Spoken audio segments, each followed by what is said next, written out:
The moment you explain, you lose. Disrespect rarely arrives as a punch. It arrives as a test you almost miss. A late reply that dares you to double text. A joke that cuts, then hides behind, "I'm kidding." A promise kept vague on purpose. And you don't notice the test. You notice your reflex. You rush to smooth the tension. You chase anyway. That's what they read. It doesn't look like hate. It looks like access. The hidden mechanism is simple. People watch how fast you surrender attention. They watch what your nervous system does when the clock moves. At 2:17 a.m., your phone glows, and you answer like you're on duty. In the elevator, the numbers climb, and you fill the silence first. On a rainy street, you keep checking if they're coming. Every second you spend proving yourself becomes a signal. Not loyalty, availability. And availability is cheap. Cold fact, you telegraph need.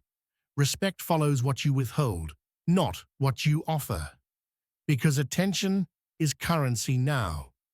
If you give it away to calm yourself, you're payable.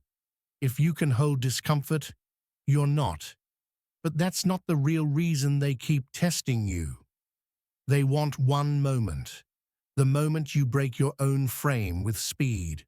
Watch the clock. On a train platform, you rehearse what to say if they call. You stare at the departure time like it's a verdict. Your body tightens before the phone even moves. That's the signal they sense. They don't need proof. They need your reaction. Speed is your confession. Stillness is expensive. They interrupt to rank you. You're mid-sentence. They cut in and keep going. The little wall clock blinks like nothing happened. Most people think interruptions are about manners. It doesn't look like manners. It looks like ranking. If you talk over yourself, you confirm you're optional. If you react with heat, you hand them your mood. The strongest move is boring. You stop. You look at them. You restart from the beginning. Slower. No apology. Silence makes the cut visible, and that's where it turns. Tonight, do this. The first interrupt gets a 3-second pause. The second gets, finish, then I'll speak. What happens when you don't compete? They waste your time on purpose. You're waiting by a rain window. City bokeh smears into orange dots. Your screen says 1940. No message. You tell yourself it's minor. But your body is keeping receipts. Time is the one boundary you can't refund. When someone wastes it and you reward them, you train them. They learn your hours are flexible, so your limits become negotiable. It doesn't look like scheduling, it looks like permission. Quiet authority is simple. You don't argue about time, you change access. Here's what you miss. Tonight, set a rule you can keep. After 10 minutes late with no notice, you leave. No speech, just movement. Can you handle their silence after? They make you repeat yourself. You say it clearly. They ask again, softer. Again smiling while the seconds crawl. It doesn't look like confusion. It looks like extraction. Repetition forces you to perform your reality. The more you perform, the weaker it sounds. Soon, you're defending what was already reasonable. That's the trap. Respect doesn't fall when you're wrong. It falls when you abandon precision to earn approval. So you keep talking. They stay calm. And you feel smaller. But that's not the end. Tonight, use the single repeat. Say it once.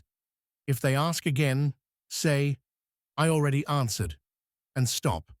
What do they do when you won't entertain it? They keep you on standby. A maybe, a half invite, a message with no date.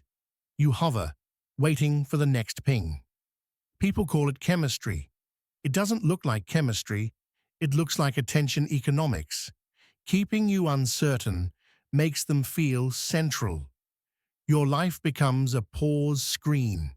The clock keeps moving, and you keep hesitating. That's not connection. That's training. And the cost arrives quietly. Tonight, close the loop yourself.